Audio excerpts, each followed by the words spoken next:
Hey everybody, Pop Art Painter Jamie Roxx here. This is the Patreon ad-free version of this podcast. It's one of the perks of being a VIP. You get all of our podcasts ad-free. How about that?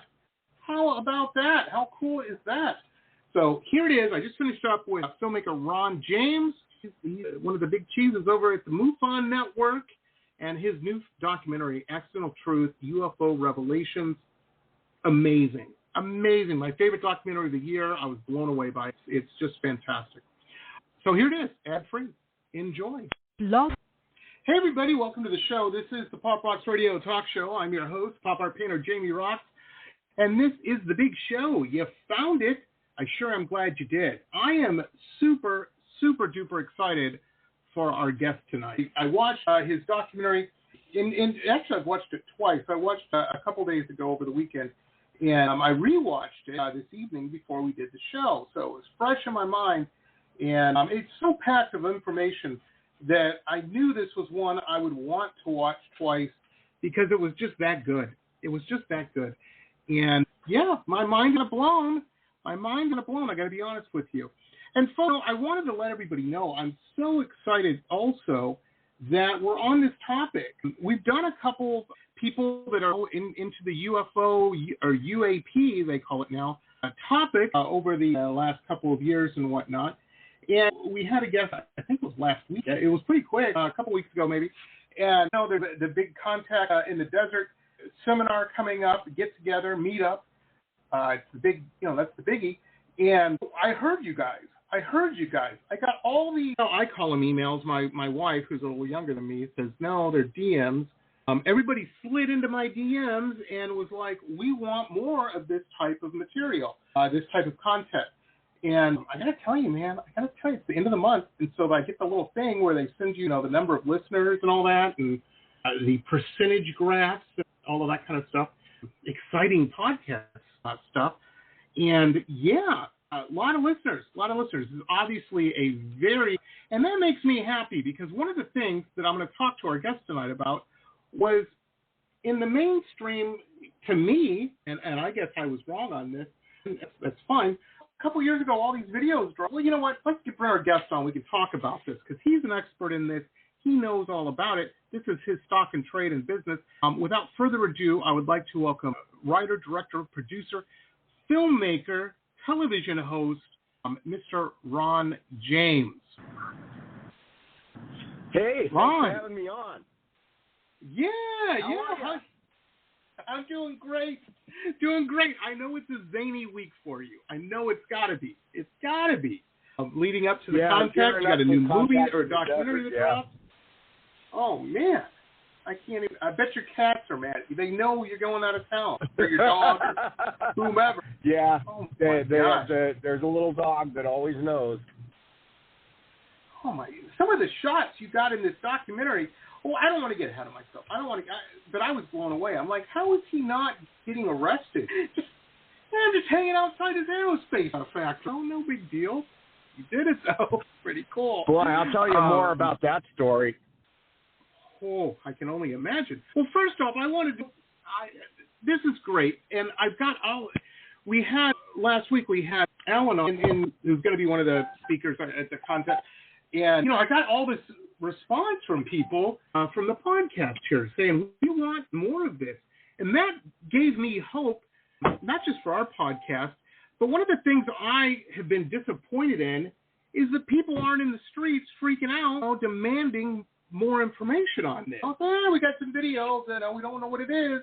Now next, there's a Chinese spy balloon. I mean, it was just so swept away. And I'm like, am I the only one freaking out about this? I can't be. And no, apparently people are into your world, into this topic a lot. And that's pretty cool. And you just dropped a great documentary. Appreciate it that you think that about it. The reviews have been pretty solid, most of them. And it's very, it's very gratifying to have people appreciate it the way they seem to be appreciating it. I mean, part of me wasn't surprised because I know that you're super professional. You've got a studio, a Hollywood studio, television studio. And you know how obviously you have people working on this that and know what the hell you're doing. I mean, and that it really came through in this documentary. This did not look like this was somebody's garage or something. I mean, this looks A+. Chef's kiss, as the kids say. I mean, this was really good. And you couldn't stop watching it. I can't believe some of the information I learned from this. It's crazy. Yeah, I wanted to make a different kind of UFO doc. There's so many that are out there, and people ask me all the time, they'll well, what's one film I could watch or one book I could read that would bring me up to speed without a bunch of sensationalism and a bunch of conjecture and things that can't be proven? And Accidental Truth, there's people that have said, we already know this stuff, but I guarantee you, even if you're a seasoned UFO person, there's going to be things in here that you don't know. And everything that's in the film has evidence to support it. Government documents that are cross-referenced with eyewitness testimony from people that really know what's going on. You know, we've got the cream of the crop here. We've got Dr. Michio Kaku, the world's most famous scientist, commenting on time travel and wormholes and all of the different things. It was amazing. It was amazing. I was so impressed with all of this. And it was really well done, and I'm sure this was done purposely. Ping pongs, somebody would make a statement or about a topic or part of, because there's so many veins of this whole thing. And then you would have somebody kind of on the other side of that coming at. And it was cool. Your mind put the pieces together. There was nobody on there saying, well, this is the way it is, and it's the only way it could be, and blah, blah, blah. But as a viewer, at the end of it, you're like, yeah, makes a lot of sense. I think there's something afoot. So, yeah, it was really well done. I really appreciate it. I took the approach as if I'm an attorney and I'm in court and I'm making the case to a jury. I tried to lay it out like, this is the evidence. It's pretty irrefutable. And I'm not asking you to believe anything, and I'm not asking you to believe any of the people, half of which are lying. We don't realize it. Right. We watch it a second at a time. We're not making any judgments. We're just laying it out for people, and they can make up their own minds. Well, I'll tell you something. I used to have this joke that I would tell at cocktail parties. I thought it was very clever. I thought it was a good joke, funny joke. And I'm like, I don't know about conspiracy theories. You know, I've been to the post office. I can't see that many people in the government covering something up. I thought that was very clever. And then WikiLeaks happened and Snowden and all that. And I'm like, you know what? Yeah, I was wrong on that. It absolutely could happen. It's crazy. It's crazy. Even Kaku with his, I just watched a thing on, I don't know, a couple weeks ago where it turns out we could have been off on the age of the universe, thanks to James Webb. You got to own it when new information, that's science. When new information appears, you can't, I don't know. This whole thing with the UFOs, UAP, whatever you want to call it, and the government's response, it's just ridiculous. Some of it. Yeah, it's a weather balloon. Really? Okay. What's that big burn mark in the ground there? I don't know. I think it might be something more. I don't know. It's getting really hard to watch. I mean, today, NASA came forth and said, oh, yeah, we're going to start looking at this. Excuse me? We have so much overwhelming evidence that you guys have been covering up stuff for years, and you're going to come and go on national television people and say, oh, we're suddenly interested. Mm-hmm. I have a joke. Watch the Senate hearings. Watch the NASA rollout. Watch the things that the government's saying, and then watch Accidental Truth, and then watch it all again, because you're going to understand what's really going on. Well, there's got to be something happening. It's crazy. It's crazy. There's just so much stuff. Where I'm sitting right now in my studio, I have a book, this big pink book. We had a guest on. I'm trying to remember her name, and for some reason I'm drawing a blank right now. But anyway, she had, her and her wife had documented, I think it's like from 2000 to 2021, something like that, all of the reported sightings and whatnot. And folks, this isn't a pamphlet. This isn't light reading. This is a thick, a couple inches thick, and it's just page. And you can go, it's cool because you can look up your county or wherever the hell you're at, and whoa, look at all this stuff. in the neighborhood. And I keep that there on the coffee table in here because people come in here, usually to buy a painting or something, but they come in here, what's that? What's with this pink book here? And I'm like, that is unexplained. That's a bunch of data that should be explained. Somebody should be looking into this. Besides these ladies who wrote the book. Come on. And you presented even more with your documentary than that. I couldn't believe the whole debris. I don't want to give anything away. I got to be careful here because I want people to watch the documentary. But yeah, they're like, oh no, there's nothing there. Oh, but we might have some debris. Well, why did you build that big hangar then? I mean, obviously you have stuff. I guess they just think we're idiots. Like I don't know. said, the evidence speaks for itself. And one of the reasons it's called accidental truth is because we have a lot of people that didn't really mean to tell us what they told us. And there's a lot of priceless MasterCard moments. Absolutely. Yeah. It could be from Pleiadius or whatever. I'm like, really? Let's put a pin in that. Exactly. So much in this. So much in this. And it was really well done. And the graphics and everything. And like I said, you wound up outside of, what's the Space's aerospace company. You're like, look at all the fences. I can't remember the name of it. It's white with the red logo. Yeah, that was Bigelow Aerospace. Yeah, I went there. How did that happen? I was hoping Robert Bigelow would give me an interview. It's funny. When I was shooting that stuff that day, I picked up a black SUV that followed me around for the rest of the day. And so I was very frustrated with that. So you know what I did? The next day, I got up early. I went to Home Depot, and I bought a lawn chair. And I went and I parked the lawn chair right outside the gates of Bigelow Aerospace. And I set up my camera, and I just shot myself sitting there talking about all the things I knew about what went on inside that facility. And I just waited. If you're going to follow me around with an SUV, let me just go somewhere and sit. And if you have something to say to me, then bring it. So that's it's really funny. Pictures and video of it. It was just hilarious. And it didn't surprise me. I got to tell you, Ron, I grew up in Detroit, Metro Detroit. Growing up, everybody I knew had somebody that worked in the factory. And something you learn in that area growing up, the guys, the men and women on the line doing the work, when the guy with the tie comes out of the office and comes down to talk to the people on the line, he usually ain't their friend. Oh, no, we're not closing the shop. We're not closing the factory. Don't worry, that's just a room. And then a week later, it's being closed. I've always had, I'm an old punk, I've always had a healthy disregard for authority and whatnot. Or not, I shouldn't say disregard, distrust is a better term.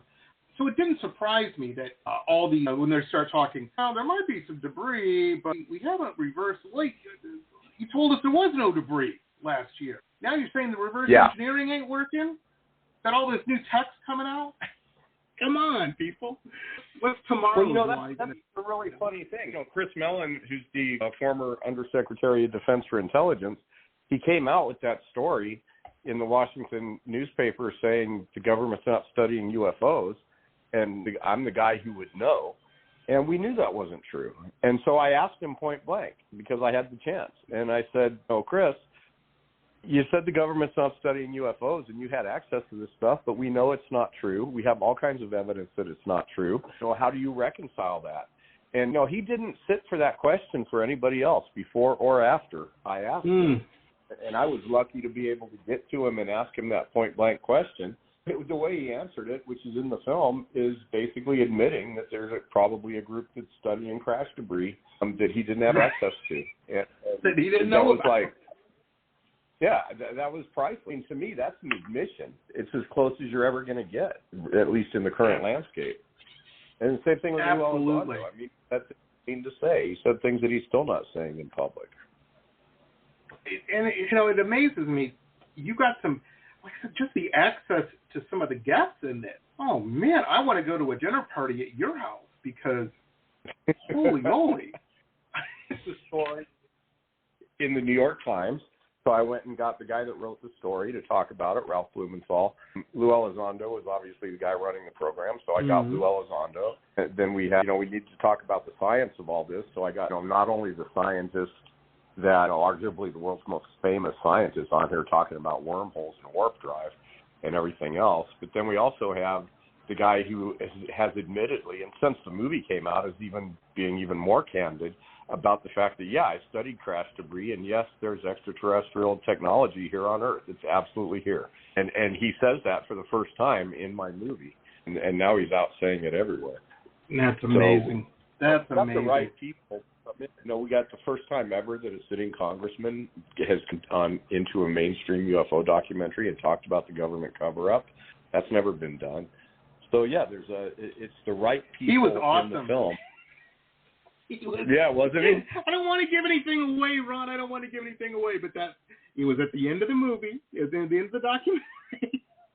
Yeah, I'm going to get some blowback on this at the polls. And taking his mic off, I'm like, oh my. So good for Tim Burchett. Oh, they got to see it. They got to see it. This is amazing. Let me ask you, Ron. Now, when you were a kid, you obviously, you got filmmaking down and documentary and all this kind of stuff. Were you into all this kind of stuff when you were young? Like when you were a kid, did you figure that this was what you were going to be doing, entertainment, making movies? Oh, no. Actually, that's interesting. I was a writer for a while, and then I had a screen printing company where I literally I had a company that printed T-shirts and graphics for ads and stuff like that. Wow. And then I got into the media stuff with doing videos and stuff late in life, and I'm completely self-taught. I've never had any formal training, but yeah, I had a knack for it, and I ended up doing a lot of music video work. I've worked on Guns N' Roses and Smashing Pumpkins and Earth, Wind & Fire. Awesome. Again, good dinner parties, folks. Get to Ron's house. Oh my God! Yeah, I just had Tim McGraw's guitar player over at my house, and we were jamming. Wow. It was pretty fun. No, I know all these people and whatnot. I know people in this world too, studying this stuff. And I don't want to use any of the terms because I think they're kind of derogatory, the fringe stuff, all this kind of stuff. But because I don't think it is fringe. I think this is unexplained stuff that hasn't been figured out yet. Oh, I'm telling you, folks. I'm telling you, if you know any doctors, start talking medical stuff with them and just ask them, say, yeah, what don't you guys know? And you'll be so scared at the amount of things you think everybody should have a pretty good beat on in that world. There's a lot. And I think this type of information is in the same boat. But you had all these people that know. These weren't a clerk. Well, we've got the file person here on that might have overheard something third hand. No, you have, I ran this program that top secret for 10 years. Yeah, Colonel John Alexander is a very mysterious figure, and anybody who knows anything about him knows that he's knee-deep in all of this stuff. And I interviewed him 3 times over the years, and he came out in this film and admitted that he'd been running the very kind of program that he spent years denying existed. Oh, there's no programs like that. Oh, except for the one we're running right now. That was classified secret stuff for a long time. And occasionally I'll hear people say, we already know all this stuff. And I'm like, no, you don't.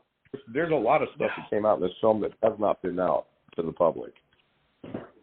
It's so mind-blowing. And Colonel, I believe was it Hamilton or something? Alexander Hamilton? No, that's Colonel Alexander. But they wouldn't even, the Army said, we can't even confirm that he's even a soldier. That we're sending him that was the reason it was off the charts is because when you do a Freedom of Information Act request on somebody in the military, there's a standard set of information they're supposed to give you.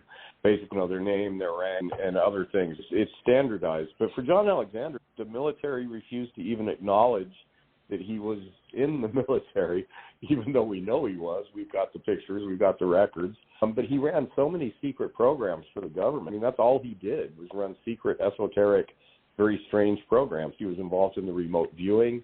He was involved with MK Ultra, which really was a thing. He was involved with this non-lethal weapons research that was actually getting pretty crazy as far as the kind of stuff they were looking into, mind control, like black magic stuff, just crazy stuff.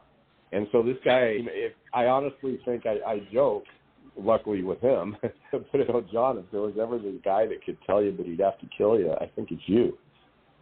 Right. Absolutely. It was crazy. I cried out of the television. You know, I was watching this. We had this big TV in the back, and I was watching it on that, and, you know, that happened, and I'm like, you know, because you showed the picture right next to the statement from the Army saying, yeah, you can't. And I'm like, what's he wearing, a Halloween costume? It's right there, man. It's fun. Yeah.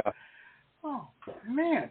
And I get what some of your guests were saying, too. Hey, man, if this is like a serious take us to DEFCON 1 type deal, you know what I mean? I get maybe they don't need to release this. But the other guest made a good point. You know what? Say, hey, there is something to all this, folks, but we can't tell you because it's pretty heavy duty, and we don't need people jumping out the windows or anything. Fine, let us know that. Don't buy me dinner first, you know what I mean? That's all I'm saying. And a lot of this stuff that they come out with, yeah, for sure, you know, is simply that. And I'm like, I'm not that stupid. And I ain't some big genius or anything out there. I ain't one of the guests on the show.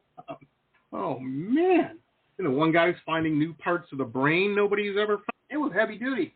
Heavy duty. I was impressed. You know, I tried to get people that the lay of the land. Some people have said stuff about, oh, you're basically giving us a history lesson for the first half hour, but in order to make I had to cough. In order to make a self-contained production that told the story within its framework, there were things that we had to go over. And even like having to revisit some history stuff, I was able to dig up some fresh information. You know, we've got an unpublished interview with Dr. Edgar Mitchell where he talks about how he was able to get access to confirmation of aliens at Roswell. Nobody's seen that before. It's spellbinding. And then, of course, that's the whole historical perspective of Project Blue Book coming from J. Allen Hynek's son, who lived through the whole thing. That's the perspective that I don't think anybody's heard. No, it was amazing. Yeah, was it Goldstein or something? What are the guests you had? There were so many. I should have taken notes. I should have written stuff down. I was too caught up in it. But there was one that, you know, and he's, oh, what do you have to say about these notes? These 16 pages of notes that were leaked. You know, we don't know anything about that. That could have happened, but we just never knew anything about it. The one senator guy, what are you talking about? You're supposed to be investigating this stuff. Pretty big stuff. I was blown away. It amazes me that you mentioned the black car SUV following you around. Do you get a little nervous? Because the whole process of making this film made me very nervous. I realized that I was unveiling a lot of deception, of making it very clear by some very powerful people. Some of them were actually in the movie, and they don't realize that we know they're not telling the truth, which is fun. But, you know, I'll tell you, the thing while I was making it, there'd be times when I'd come in my house and my computer's just chattering away like somebody's milking my hard drive, and data is being transferred. Like I was being watched. You know, I'm the media relations director for MUFON, which is a mutual UFO network. We're the biggest organization the topic, and so that comes with a certain amount of surveillance. You're always doing that. I can see it happening. Yeah. And I'll tell you, the thing absolutely that's really to make me nervous isn't so much that the government might get mad at me for putting this film out, because if they didn't want it out, I'd be in the desert somewhere. But, you know, there's a lot of people that have a lot to gain and lose by the UFO field right now, and it's about a lot of money. And what I'm learning, there's other people that have a little piece of this media pie that will stop at nothing to keep it. And so there's been assaults on the film. There's been challenges to the film. There's been people just out there trying to attack the film that are clearly part of an organized effort. People saying things about the film that it's obvious they haven't even watched it for them to be able to say it. They're trying to drag down the rating on the platforms. The distributor was threatened several times by people that if this film gets put out, we're gonna go after you. And so it's not over yet. I thought when it got, I literally sat. It came out on April 18th of this year, and I literally was watching the whole time. I was not going to be surprised if it did not drop. Until I saw it live on Amazon Prime that night, I still thought there was a chance it was going to get killed. It hasn't been a fun process, and it's not getting any better. Oh, I'm serious. It's crazy. Bag out people. And folks, I'm going to be posting when we convert this to the podcast. I'll be adding it the direct Amazon link. I'm seeing our show page here that for some reason it's not on there, but it will be as soon as we finish up here. Within 30 seconds, it will definitely be, and you will have the direct. So you can watch. You got to watch this. You got to watch this. Hey, Matthew Modine too. You got to narrate this. That was fantastic. Yeah, no, we got to talk about that. Matthew Modine, Dr. Brenner in Stranger Things, Joker in Full Metal Jacket, and he's playing a big role in this upcoming Oppenheimer movie from Christopher Nolan. And he actually plays this guy named Vannevar Bush, who was supposedly a member of MJ-12. So that's pretty fun. And here he is. Now he probably got the script like, yeah, I know all about it. Know all about it. I just did this. This is amazing. One of the things, Ron, that I learned. He really. One of the things. How could you not? You watch this and you come away from it and you're like, holy moly, there's a lot of shit happening here. He has been so supportive of this whole thing, and his personal feeling about the movie, he just loves, and you can't buy that kind of support. A guy like Matthew Modine, you hire him to do something, he comes in and he does it, and that's the end of it. But that's not what this guy did. He said, no, I'm really into this project. I want to be credited as a producer, and I'm willing to throw some power behind it and get it out there and tweet about it and talk about it and help you sell it. And that's what he's done. And no, you can't buy that kind of support. I just feel so privileged that he brought that to the table. It's amazing. Yeah, everything about this film is so cool. Yeah, I got to tell you, right, even the logo, the font on the logo, I didn't realize those are little ships that were moving until I watched it on the big TV, and I'm like, hey, how cool is that? I want moving. Yeah, I'll tell you, that logo, there's nothing in the movie poster that isn't there by design. I created the movie poster. I had a Photoshop guy help me named Scott Nice, who did a good job. But everything in the poster is symbolic of something in the movie. And even the words accidental truth, those little drips that you're talking about, the animated movement in the logo, that represents what we call the slow drip of disclosure. And then if you look at the words, you see the word truth and denial are built into the title graphic, accidental truth. That's so cool. It's so cool. And the movie starts with that great explanation of what an accidental truth is. And, yeah, you had a bunch of them in there. Yeah. I wrote it, and it's like, let's see, an accidental truth is what happens when a combination of statements and evidence lead one to a conclusion that was not originally intended to be revealed. And that's pretty much exactly what the movie is. So, yeah. It was amazing. One of the cool things about this, too, is it touched on, with my weirdo friends, now I'm a painter by trade, so of course I've got very interesting friends. And there's one in particular, she's a painter too, but is she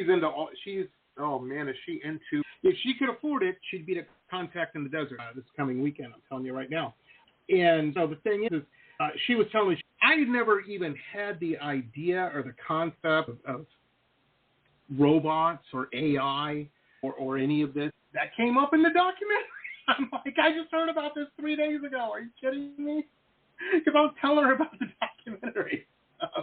So Dr. Gary Nolan, who's in the film, he's coming out now publicly saying that he believes that what we're seeing is technology, alien technology, that is basically AI that's being deployed to go through all this stuff. So, yeah, even this guy is, like, down for that. And so he's admitting a lot more film, but he's admitting it because he has to, because we kind of backed him into a corner in the movie in a friendly way. In a friendly way. All of it. I mean, I don't think, maybe those guys who are reporting to Congress might be a little embarrassed because they just talk about not reading the book you have to do the book report on. Oh, my gosh. That's how they came off. You're showing up in front of Congress. You should know. Maybe they do. Maybe they probably do know more than they said. But well, see, everything's so compartmentalized and stovepiped that I don't even think there's hardly anybody out there that really knows the whole story anymore, especially all the stuff that happened that they've been covering up for all these years. It might just be gone for good, unfortunately.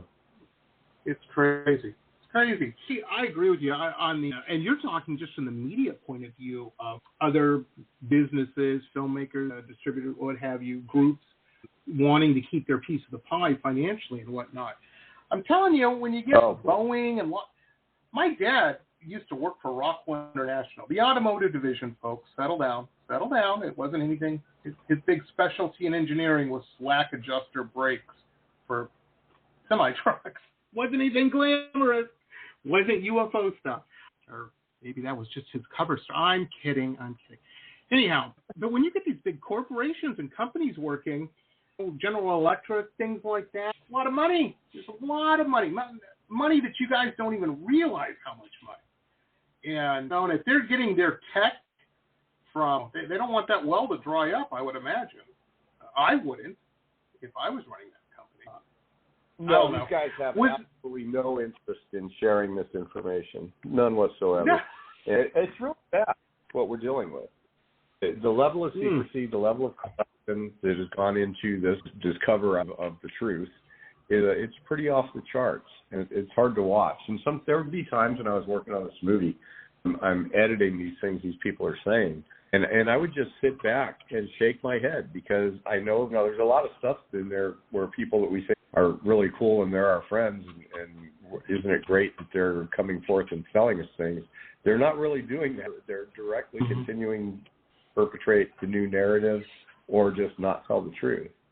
People don't really get that first time through the movie, but about the second time through it, you realize that's going on.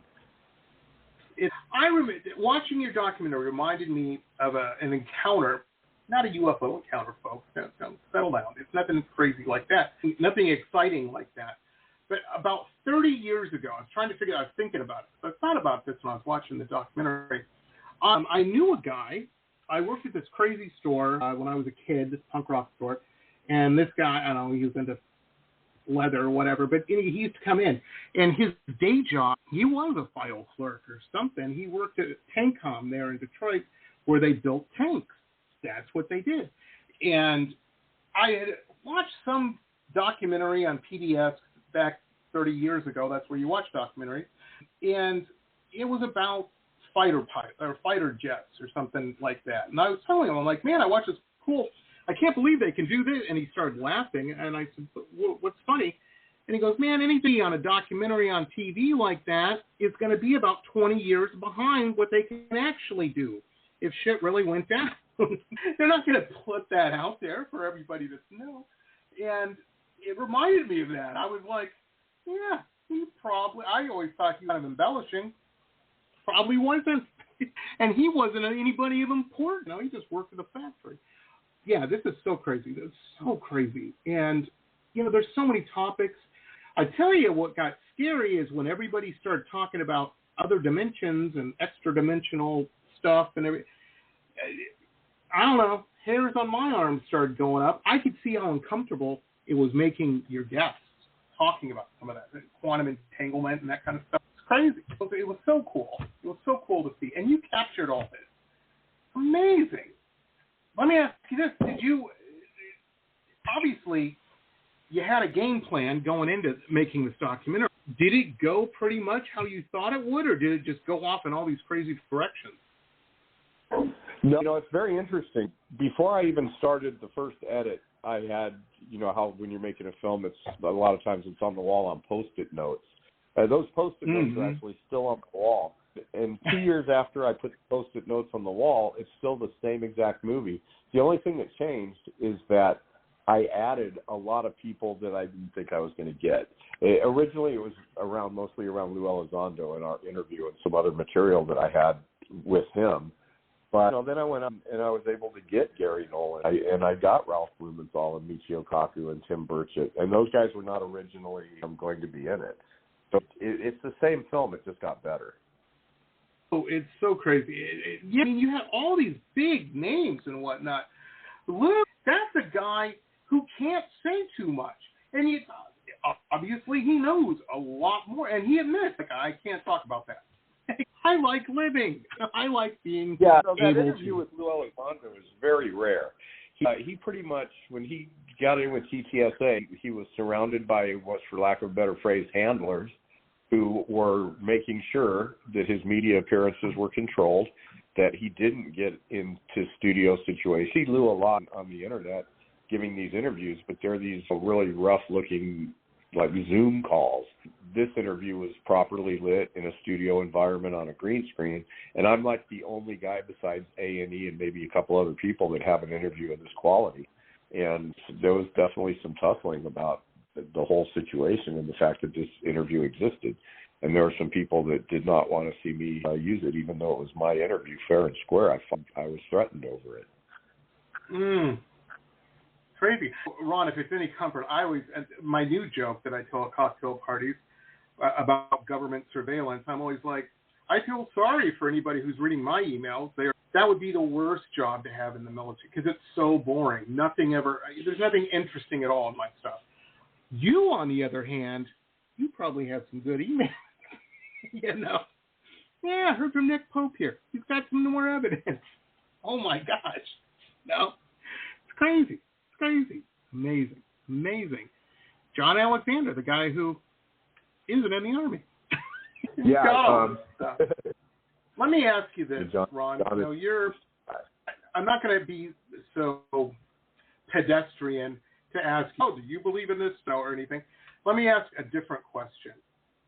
Do you have a plan for when something does concrete happen of the I told you so moment? Are you going to have a big party? Are you going to have a web thing?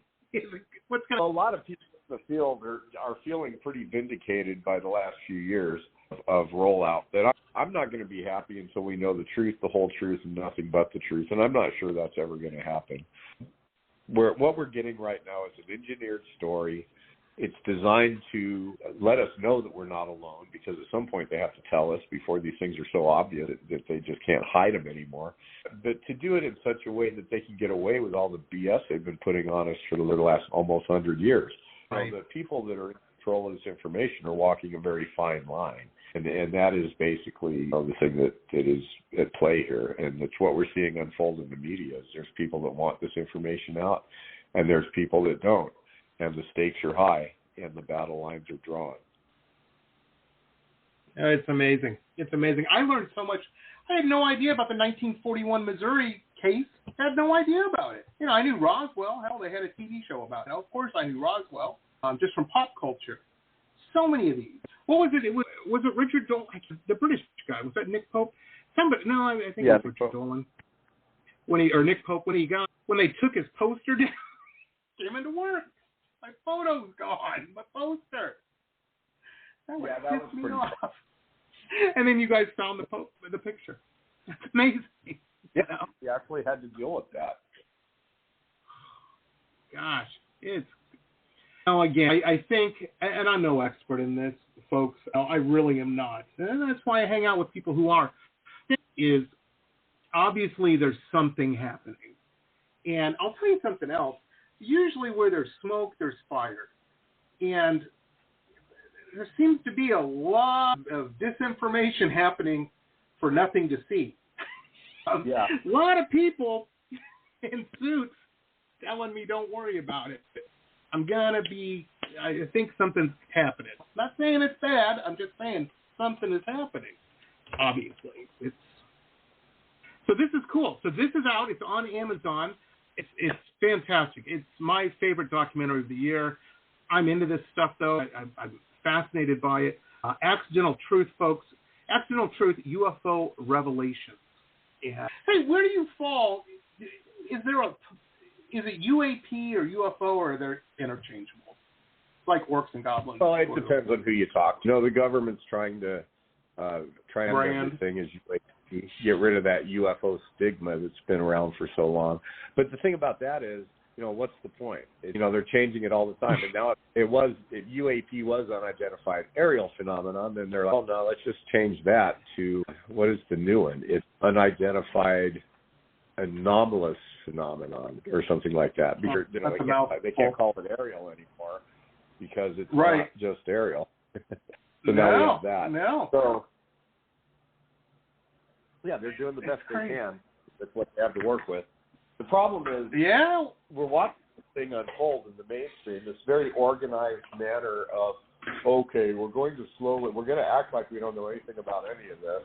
We're going to slowly roll this out, and we're going to involve the public. And it's all lies. I don't think that the people that are sitting there, like today on the NASA press conference, I honestly don't think those people understand that this level of deception that's at play. I don't think they're a part of it. They're along for the ride. It happened, and they're not read in.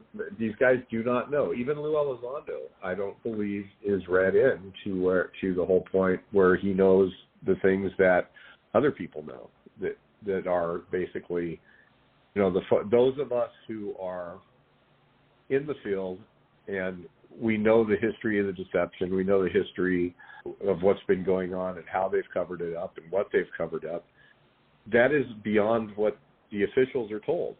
So they can't come out and say, we know what's going on, because nobody's told them. And the people who study that, like us, that are doing this research, we know a whole different story that is so far beyond the official story that, the people who think they know the official story, they don't even know.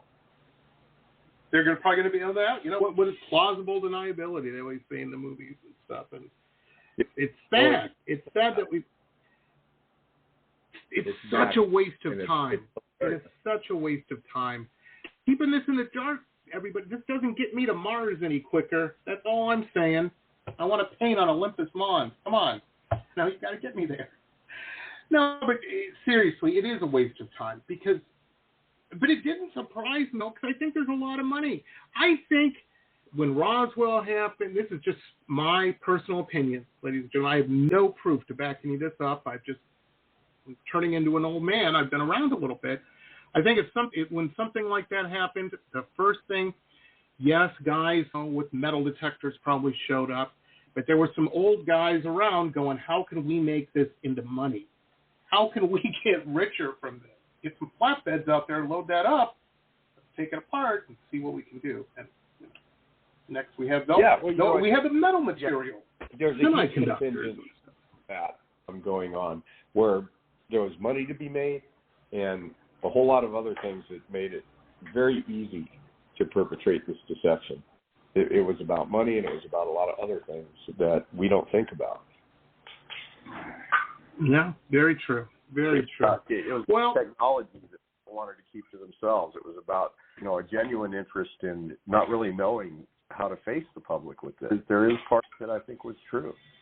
They didn't really know what to say. What are you going to say? You're going to go up and, we've encountered these craft, we've encountered this technology, we don't know who they are, we don't know what they want, we're absolutely powerless against them. That's not going to be a popular thing to drop on people. All they've done is get us this book, and we figured out it's a title, To Serve Man. No, that's bad. My Twilight Zone fans will get it. Yeah, no, it's zany. Let me ask you real quick, Ron, before I've got you. I know independent filmmakers. I'm friends with a bunch, yourself included. The gears are always turning for the next project.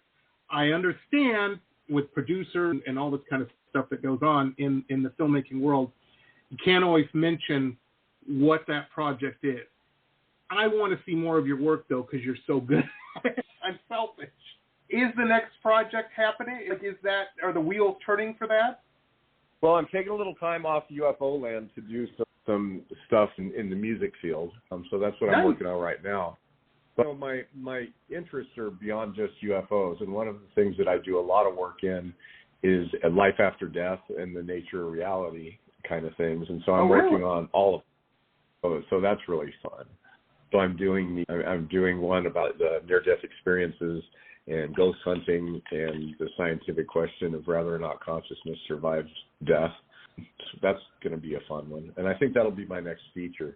I might end up making a documentary about horrible things I've been through making this movie, because I'll tell you something, between crooked people and threats and nonsense, and I've never experienced a level of treachery that I have doing this film. Really? And it's off the charts, yeah. And folks, Ron, for a big chunk of his life, was in the music business, and he's saying this. That, for those who don't know, That could be a pretty crazy business. It's awful. It's really bad. They call it the game, and you don't realize that that's what it is until you're in the middle of it.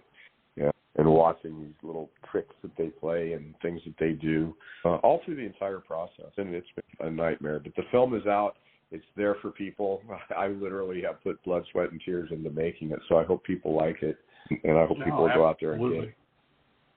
Absolutely, absolutely. People, we have our T-shirts that we made, and they're available on our site, accidentaltruthswithans.com. Thank you again so much, Ron. Hey, everybody, we're going to convert this to a podcast. We're going to blast it out all over our social media and on all the podcasting platforms. Wherever you stream or download your podcast on, we're on it, man. We're on over 750 of them. Yeah, wow. Can you believe it that there's actually been 749 people that went, I want to start a business. I think I'll start hosting podcasts. There's already a bunch of them. Anyway, I'm glad we're on it. And I'm glad for those people and the listeners. Awesome, Rob. This will probably be dropping in about an hour, everybody. Be cool, and we'll see you tomorrow. Have a good one, everybody. Thanks, Ron. And I'm glad you liked the film. Oh, yeah. It's fantastic. Fantastic film. Talk to you soon. All right. Bye. Bye. This has been pop art painter Jamie Roxx's Pop Rocks Radio Talk Show. It has been executive produced by Jamie Roxx, recorded at his studio in Deerfield Beach in South Florida. All rights reserved by Pop Rocks Limited for broadcast on Blog Talk Radio. Pop Rocks Radio. Estás escuchando Jamie Roxx de Pop Rocks Radio. Lyssna till Pop Rocks Radio med Jamie Roxx. Blog Talk Radio.